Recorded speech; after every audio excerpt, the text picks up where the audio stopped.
Park करके आराम से बताती हूँ। हाँ अरे भाई बंद हो जा। हाँ हाँ सी मुझे अब इसका समझ आ गई है। बसंती सुकून में आ तो जाए। बसंती अब सुकून में आ गई। हाँ। तो जब मुझे कैरेक्टर मिला मैं बहुत एक्साइटेड थी। मैंने कहा सब कर लिया, बस टैक्सी ड्राइवर का कैरेक्टर नहीं किया। मैं बड़ी खुशी खुशी ना वो बच्चे बस्ता बंद करके आते हैं लाहौर से उठ के फ्लाइट लेके, सीधा I love it, I am in, I am gonna do it, I am gonna kill it, you are gonna love it. सुबह का मैंने पहुंच गई, सुबह 5 बजे की कॉल, 6 बजे सेट पे, 7 o'clock कैमरा रोल और शाम तक बैटरी मेरी लो, बिकॉज ये जिसके स्टेयरिंग है और ये जिसके गियर हैं वो ऐसे जैसे मेरे मसल्स बन गए, प्रॉपर मसल्स।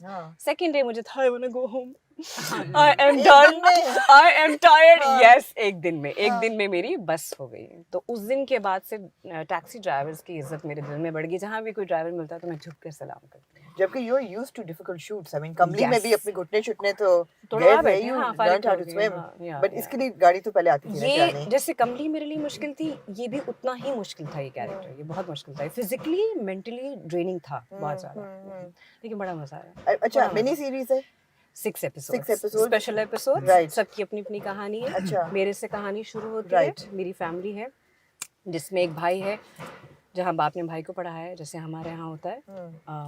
ख़वातीन थोड़ी सी इग्नोर हो जाती हैं, बच्चियाँ स्पेशली काफ़ी, लेकिन मुझे लगता है कि हाँ, मैं जेंडर की बात नहीं करी, चाहे मेल हो फीमेल हो, तालीम बहुत इम्पॉर्टेंट है। Education gives you confidence. वो कॉन्फिडेंस कैसे आएगा? आप जनरेशन को कैसे ट्रेन करोगे, उन्हें कैसे सिखाओगे? एक औरत अगर घर में है, मर्द अगर बाहर काम कर रहा है, उसके बिजनेस के लिए तालीम इंपॉर्टेंट है, तो उस औरत के लिए कितना इंपॉर्टेंट है जो घर में बच्चे पाल रही है। वो बच्चे जो कल को सोसाइटी का हिस्सा बनेंगे। बिल्कुल। तो यहाँ जब बाबा को कुछ होता है, वो बिस्तर पे आ जाते हैं, तो भाई तो कहते हैं मेरे पास तो डिग्री है, मैं क्या टैक्सी चलाऊंगा? उसके लिए एक शर्म का मकाम होता है कि मैं ये क्यों करूँ। तो ये फिर उठाती है चाबी कि फिर बाप को कहती है कि अगर आपने मुझे पढ़ाया, वो प्रोमो पे भी शॉट लगाया उन्होंने, क्या आपने मुझे पढ़ाया होता ना तो मैं कोई अच्छी जॉब करती। बट आज भी मुझे कोई इसमें कोई आर फील नहीं कर रही है कि मेरे बाप ने जो सारी ज़िंदगी काम किया है, क्योंकि काम कोई छोटा नहीं होता, कोई बुरा नहीं होता, वो तो हम उसको छोटा बड़ा बनाते हैं, उससे डिफाइन करते हैं। आपका क्या ख्याल है, औरत का क्या मकाम है सोसाइटी में? औरत का बड़ा खूबसूरत मकाम है सोसाइटी में। बस रिक्वेस्ट इस प्रोजेक्ट के थ्रू और सारी ज़िंदगी जो जंग कह लें या बहस कह लें, वो यही है कि जो इज़्ज़त डिज़र्व करते हैं, जो मकाम हासिल करना चाहती है और हासिल भी क्यों करना चाहती है, जो डिजर्व करती है वो उसको दे दे, वो काफ़ी है। आई एम नॉट सेइंग कि इक्वालिटी चाहिए, इक्वल राइट्स चाहिए, बट राइट्स वैल्यूज जो है वो चाहिए, क्यों नहीं चाहिए? ऑफ कोर्स, बेशक बेशक, बिल्कुल। तो जो एक्सेप्टेंस है, एक्सेप्ट कर लें। ये जो लड़ाई है, मुझे ये लड़ाई समझ नहीं आती कि औरत और मर्द की जो लड़ाई है, मर्द को ऐसा लग रहा है औरत अपने इक्वल राइट्स मांग रही है, औरत को यहाँ ऐसा नहीं है, वो आपकी हेल्प करना चाह रही है और अपनी भी, वो अपनी हेल्प, वो अपने मुआशरे को और ज़्यादा स्ट्रॉन्ग बनाना चाह रही है, वो आपकी स्ट्रेंथ बनना चाह रही है। सिर्फ आपको उसको समझना है। One thing, equal rights is a completely different concept. हम ये चीज absolutely right, एक जंग सी बना दी है मर्द और औरत के बीच में। उसको डिफरेंशिएट जिस तरह से किया जा रहा है, उसको जो शक्ल दे दी गई है, this is wrong. It's very wrong कि आप हम फेमिनिस्ट एक वो चल गई है, औरत मार्च, और दूसरा मतलब भाई अगर आप सोचो तो आपके हक में बेहतर है। मैं आपके साथ हूँ, आप समझ रहे हैं?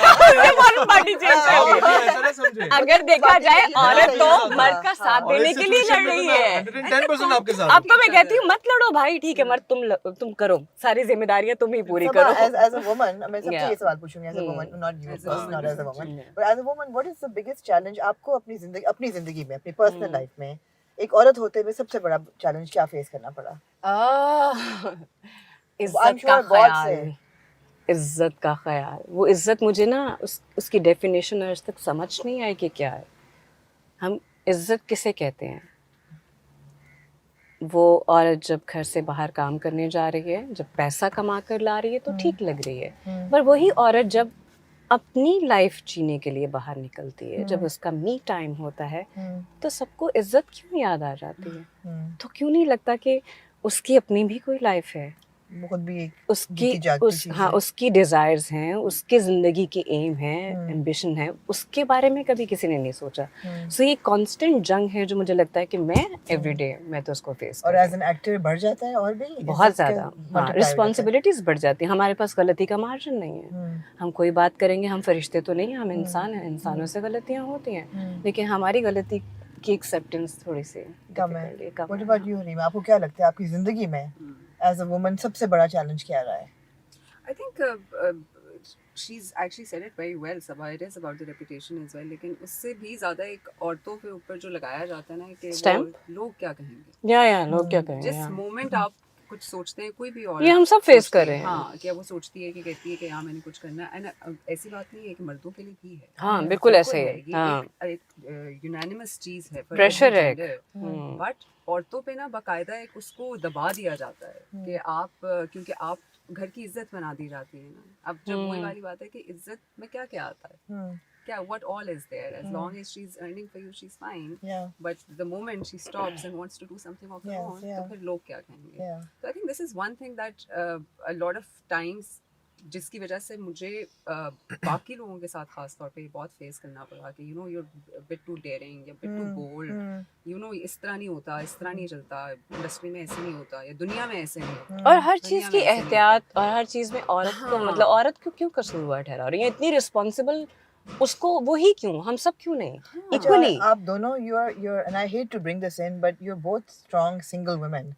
तो क्या इसलिए कभी कोई लाइफ पार्टनर नहीं चुना because इतनी आज़ादी कौन आई थिंक मुश्किल होता है मुश्किल अल्फा होता वुमन है। के लिए। Alpha, you're alpha woman, I think absolutely. it's very simple, Amna, and I hate the fact that people think कि if you're strong, independent, तो अच्छा ये भी होता है ना। I don't know if you faced this or not, तो एक automatic assumption होती है कि हाँ आपको तो शादी के खिलाफ ही होंगे, हाँ। आपको तो partner या ऐसा man hater होंगी। man hater ये होंगे बिल्कुल यार। गलत है, ऐसा नहीं है। हर औरत is को the सुकून की opposite. जिंदगी चाहिए होती है, हाँ। एक peaceful conventional relationship everybody wants it And यार, but the come only on यार, problem peaceful। is the only problem is the fact that when a woman is a very strong woman, it's not that you can't find somebody like that. It's Yeah. very hard to keep up with her as a man. So you need to find somebody very secure as a man. चले औरतों the का man रिसाला खत्म हो गया। the man in the car. मुझे एक look आपके पास नहीं आया, आप कह जी रहे थे मुझे ये। ये कैरेक्टर ऑफर नहीं हुआ था। मुझे इसी सीरीज में एक दूसरा कैरेक्टर ऑफर हुआ था और जब मैं वो कैरेक्टर पढ़ रहा था, मैं स्टोरी पढ़ रहा था, ये आप खैर मैं बता ही देता हूँ। बता दो। आधी स्टोरी तक मैं वो नहीं कर रहा था, ठीक है। तो मुझे लगा कि यार ये मुझे नहीं समझ में आ रहा, बट मेरी आदत है जब भी मैं कुछ पढ़ना स्टार्ट करता हूँ तो जब तक एंड नहीं हो जाता ना, चाहे वो मुझे करना है कि नहीं करना, मैं वो पढ़ता हूँ। मैंने पढ़ा तो इस पूरी सीरीज के अंदर क्या है कि हर एपिसोड का जो एंड है ना वो नेक्स्ट एपिसोड की स्टार्टिंग से कनेक्टेड है। ठीक है। तो जब वो आखिरी का मैं पढ़ रहा था सीन तो उसमें आया इस कैरेक्टर के बारे में, सारंग जो मैं अभी प्ले कर रहा हूँ। तो उसके बाद मुझे थोड़ा सा क्यूरियोसिटी हुई, फिर मैंने फोन किया, मैंने मंगवाया। मतलब ये क्या है, उन्होंने मुझे नहीं बोला कि आपसे कराएंगे, मैंने उनसे कहा कि मैंने करना है। मेरे पास स्क्रिप्ट आई, मैंने अब्दुल्ला को फोन किया जो हमारे प्रोड्यूसर है अब्दुल्ला सेजा, और उन्होंने कहा कि यार ये कोई और एक्टर कर रहा है, मैं कर सकते हैं। तो मैंने उनसे स्क्रिप्ट मंगा के रात में मैंने कहा मैं आपको एक ऑडिशन रिकॉर्ड करके भेजता हूँ, अगर आपको लगे कि हाँ सही है ये कर लेगा तो फिर आप करना, नहीं अगर आपको समझ आए डायरेक्टर वगैरह जो भी आप लोग अहमद भट्टी के साथ भी डिस्कस कर लेना। उन्होंने बोला चलो ठीक है देखते हैं, ओके तुम भेजो। मैं इतना ज्यादा मेरा दिल था ये कैरेक्टर करने के लिए कि मैं रात में कलंदर शूट करके आया। उस वक्त मेरी बहुत हैवी शेव थी, ये इतनी बड़ी, मैं पूरा 40 साल का आदमी था उसके अंदर पूरा, और वो पूरी मैंने वो शेव वगैरह वो खैर अब उनको मैंने कहा कि मैं रिमूव करूंगा, खैर बहरहाल वो करके मैंने खुद ही एडिट किया।